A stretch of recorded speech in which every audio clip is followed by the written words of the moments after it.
In this chapter, we'll be looking at 4 major areas. First, we're going to be looking at how you go from a monocultural communicator, if you are, to a multicultural communicator. And how you do this is by focusing on Chen's 4 areas of communication competence. The 4 areas include personality strength, communication skills, psychological adjustment, and cultural awareness. So, first area is Chen's communication competence. Secondly, we're going to be looking at perception and how perception comes into communicating multiculturally. Perception is the process which we quickly select, organize, and interpret information. Thirdly, we're going to be looking at how high context culture and low context cultures play a role in communication. And lastly, we're just going to touch on ethics. Okay, so I do highly recommend that you read Chapter 2 before watching this PowerPoint or vice versa. You'll see that there's a lot more information in Chapter 2, but I'm pulling out the important information that you will be tested on and you will need to know for this particular course. So first, looking at our definition of intercultural communication competence. Obviously, and I don't want you to memorize definitions, but the ability to communicate effectively and appropriately with people of all different cultures. Okay, so this is going from a monocultural communicator, where you have a monocultural communicator is one who just knows one culture, usually their own culture, to a multicultural communicator. And we're going to be focusing on how you make that transformation or how to be aware of that transformation. And obviously we see that a multicultural person respects cultures and has tolerances for differences. So be aware of how you go from what a monocultural communicator is to a multicultural communicator. Now, how do we become an effective multicultural communicator? We're looking at Chen's skill areas of intercultural communication competence. This will be asked of you. What are the four skill areas? What are we looking at in each of these skill areas? This also helps you as an individual when you are communicating. You can think about where you stand in each of these areas. First, we're looking at personality strength. That you know yourself well, that you're self-aware, that you initiate positive attitudes. Along with personality strength comes self-concept, the concept of who you are. What do you think of yourself? Self-disclosure, where if you've taken other communication classes, you know the importance of self-disclosure, disclosing something of yourself to another that they do not know already, and how that builds bridges and how that builds trust. Self-awareness, that's your personality strength. Self-monitoring, know how you monitor yourself in social situations. And lastly, along with this, and again, this is just all part of personality strength, how do you react in social situations? Are you anxious? Are you at ease when you meet new people from different cultures, or just meet new people in general? So personality strength is knowing yourself well. I know how I am in certain areas, how I will react to those in other cultures. What is my self-concept? What is my self-monitoring? Communication skills. So the importance of having good, strong, intercultural communication skills. So these skills include message skills, behavioral flexibility, interaction management, and social skills. Obviously, we know that we need to be competent interculturally. We need to be able to read verbal and nonverbal cues interculturally. to break this down as far as defining message skills, it's understanding and using language and understanding the feedback that you would receive. So message skills obviously is understanding the language concept and the feedback that you would receive. Behavioral flexibility is pretty much what it says. Do you understand the behavior within this particular context? Do you understand the communication cues, the codes in diverse cultures? Interaction management. Well, let me ask you a question. Did you ever talk to somebody and you're providing nonverbal cues and that you want to end the conversation and they're just not picking them up? Well, this is interaction management. This is when you are very other-oriented, you're very aware of the other person, you empathize with the other. In other words, you can see that perhaps they want to end the conversation, perhaps it's not going in the direction in which you want it to go, but interaction management is looking at the procedures and the aspects of communication. And obviously being other-oriented being you put yourself in the other person's shoes. And then lastly, social skills. Again, we're looking at our social skills, our ability to know how to provide empathy and how to understand another person's identity. I do want to go back to interaction management and say also, along with this, with providing other orientation, is the fact that you know how to initiate conversation. You know how to manage conversation or communication within a particular context. Sometimes people get into networking situations or other areas where they don't know how to initiate conversation or how to proceed, how to provide that small talk perhaps within that group. So that's what we're looking at with interaction management. Okay, I spent way too much time on this one. Just be aware that communication skills, verbal, nonverbal, be aware of all the areas of communication. Psychological adjustment, being able to be open to new environments, to handle the feelings of culture shock. Not to go into a new area and not know the customs and be shocked or astounded by this particular culture. And then obviously cultural awareness is to know the social system, to know the cultural codes before you embrace them. Understand, for instance, a good one is the use of eye contact. In our culture, in Western culture, eye contact is very important. But in other cultures, you provide eye contact and you are in a sense attesting to their authority. That you're supposed to respect the authority and not provide eye contact. So be aware of these customs of dress, of how you should be appropriately dressed for their customs of their culture, and obviously the use of language.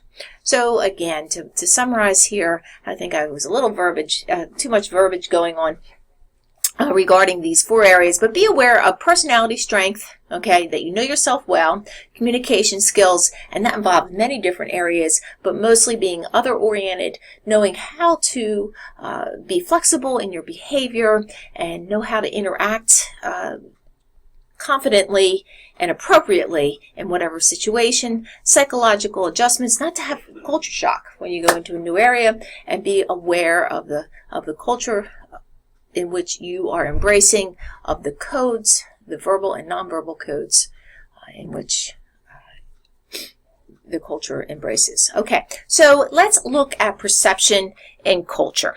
Okay, now communication, perception is so much part of communication. When we meet someone for the first time, we have 1,000 stimuli coming at us. Excuse me. Okay. Thank you. Allergies. Very bad. This is allergy season, and I may have to sneeze again. But okay, let's look at perception and culture. And as I was saying, perception is a big part of communication, because when we perceive someone, we make that impression of someone or of a situation, then we decide how we plan to communicate within that particular communication episode. So, just to define perception, which is that you need to know, is first of all, it's a 3-step process: selection, organization, and interpretation. Okay, this takes place in a split second. Okay, I always like to use, you travel and you're sitting in an airport and you're waiting for your flight and you watch people walk by, right? And we kind of make distinctions of who they are, perhaps people watching, as we call it. So when we people watch, we, in a sense, go through the process of perception. We look at the person and we select. What do we pull out from that particular person? What do we select? Do we select the way they are dressed, the way they are speaking, the way they are walking, okay? And we put that stimuli, okay, into an organization. In our culture, we have an organization where we group things together, okay? We put that in our mind, something that we know that is based on a past experience, and then we make an interpretation. In other words, what we do is we then say, this is who this person is, or we apply a meaning to it. Okay, so let's think about this. I'm sitting in the airport. I see a tall 6'4" man walking down the corridor, has a big cowboy hat on, jeans, cowboy boots, rugged mustache. And this is what I pull out from looking at this gentleman. And in my mind, I have met a man like that when I traveled to Texas. And you know what? He must be a cowboy. So in a sense, I selected my information, the stimuli, I organized it in my mind based on a past experience in my little category of my mind, that organization, and the interpretation is the meaning, and I apply that meaning. Perception. It takes place in a split second. So looking at culture and perception. Culture and perception. How does culture kind of go into this equation of perception? So what we want to think about is, what stimuli do you select? Okay, what stimuli do you pull out when you're in a multicultural situation? We know, and this is from your textbook, as far as our language is concerned, and they give the example of being in an airport and you hear your name broadcasted over the loudspeaker. Now you have a 1,000 stimuli going on, but you focus in on your name, because you know what? Based on our culture, based on another person's culture, they're attuned to that particular language. A newborn baby is a potential speaker of any language. It's what that baby is exposed to, what you are exposed to. So the selection of stimuli, what you decide to pull out, is based on your culture. Okay, so let me repeat that. This is how culture comes in. Because I grew up in South Central Pennsylvania, I speak English, these are the customs that I'm attuned to, I will be more likely to pull certain stimuli from others, or in a situation, my perception is based on that, based on my culture. Okay? So organization, and what your textbook is looking at is that Westerners, we tend to group things together. For instance, we like to look at attributes, where those from Eastern cultures tend to group based on relationships. Let me, and I wish I could type on the board here, but think about a phone number. Okay, there's 3 digits, space, 4 digits. If you see that, if you just see 3 digits, space, 4 digits, you know in your mind that's a phone number, because that is something that we're in tune to based on our culture. We look at situations and we group them together in one area. For instance, you look at a building and there's a lot of intricate areas of that particular building, but you look at the building and you say, oh, that is a stock market building in New York City. So you look at it as a group, you group things together, and you put a meaning to it. Your book looks at the example of, and you'll see this when you read your chapter, chicken, cow, and grass. Okay, as a Westerner, we look at that as a group of animals, where Easterners look at it, the cow eats grass, the relationship of these two items and how they come together. Okay, so that's organization. So again, just be aware that and cultures have different ways of organizing information. We know organization, part of perception, is that category that we put in our minds. Interpretation is the meaning, okay? The meanings that you attach to your perception, obviously, different cultures have different perceptions or different interpretations based from their perceptions. You will be watching a short video in your learning module about dogs and the use of dogs for food. And we could think about this as far as, for instance, Westerners, we look at dogs as companions, as those who are part of the family that are loyal. And in our world, dogs are acceptable as watchdogs, as hunting dogs. And in some parts of our world, dog meat is considered a nutrient, something to eat. As if we eat beef, those eat dog. So that's part of the interpretation, meaning, perception. I look at a dog, I select, for instance, that it's soft, it's cuddly, it's loyal, it's a companion. I organize it in my mind as something that is a goodness to me, or something that I have a golden retriever and it's a companion, something that it brings me joy. And that's my interpretation, is that this is a part of the family, where others may look at a dog, select looking at the size of the dog, organize it as far as the type of food the nutrient it would bring, and that would be the meaning that it would occur. So, perception. Next, we're looking at high versus low context cultures. And there's also a video attached in this module that I found on YouTube through a very credible source that looks at high and low context cultures and how it's on a continuum. In other words, a high context culture and low context cultures are at the very end of this sphere, where some cultures fall in the middle of this continuum. So what am I talking about with high and low context cultures? Well, obviously here, context is the environment surrounding. Okay, so think about the surrounding context. In a low context culture, which is where we live, cultures in which little of the meaning is determined by the context, the surroundings, because the message is explicit, detailed, and redundant. Okay, compared to a high context culture in which less has to be said or written because more of the meaning is in the physical environment already shared by people. Examples are China, Japan, Korea, American Indian. So let me put this in terms that perhaps you can understand a little bit better. For instance, we know in Japan that there is a lot of meaning within the environment. For instance, when you walk into a home of someone in Japan, you take off your shoes because that's a sign of respect, and that's part of the culture. It's not said, we don't need to say that, but that is a meaning or an understanding that's in the physical environment. You pay respect to those who are older than you, maybe even 2 days older than you, because this is an unspoken code in a high context culture that's understood in that physical environment.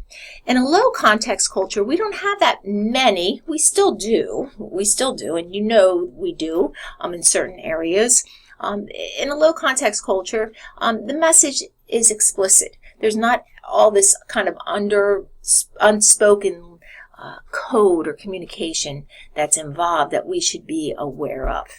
So looking at the next slide, you see the context of the level context by culture. We see, China, Japan, American Indian is very high.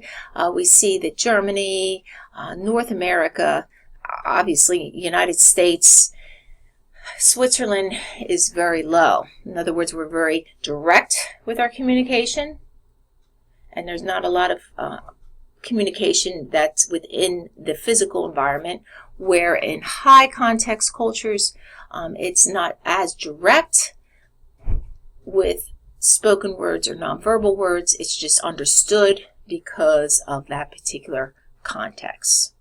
Watch the video that I provided to you on this in this module, and that would also be very helpful in you understanding high and low context cultures and being aware of each of them. And lastly, we're looking in this chapter just the importance of ethics.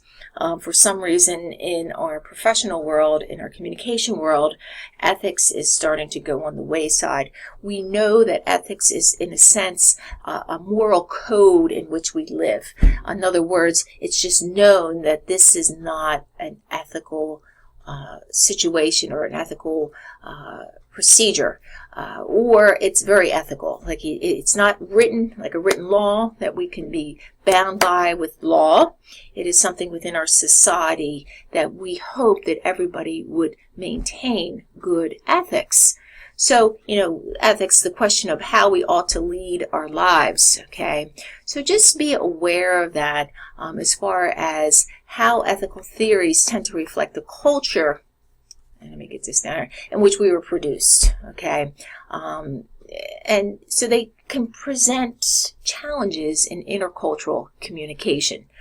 So, for instance, my ethical cultural background may be different from those of another. And what we would just consider or assume to be the correct procedure or form of communication may not be for another. Okay, that was basically the important parts of Chapter 2. I do hope that this was helpful to you. I highly recommend that you read the chapter, highlight key areas. This will help you for your exam, for your quiz, and also for your written work for this particular course.